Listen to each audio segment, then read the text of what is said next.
Gawa tayo ng another flavor ng pulburon. Kasi wala akong pulburon sa tindahan, magbebenta ako.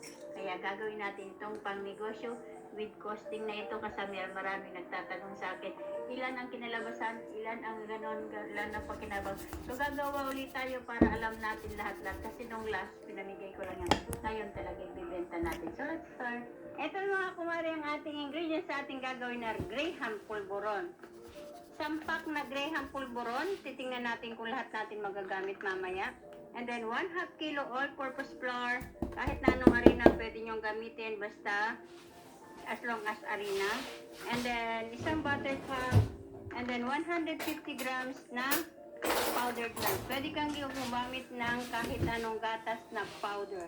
Gagamitin tayo ng brown sugar. Pwede kayong gumamit ng brown, pwede kayong gumamit ng puti. Wala akong puti, kaya brown na lang. So let's start mga mamsi, magluluto na tayo ng ating pulburon.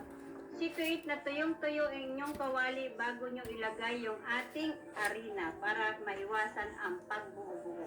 Dito na rin ako magsisip para sa hugasin na lamang. Etong 1/2 kilo na harina is equivalent to 4 cups. Tinakal ko muna ito bago ko ito kinilo, yung mga walang kiluhan. 1/2 kilo ito equivalent to 4 cups. Hinahin niyo yung apoy, dito ko na siya isisip. Kung gusto niya naman, pwede niyo isip muna. Sisip ko ito kasi para walang buo-buo, may iwasan natin yung buo-buo. Sabay halo.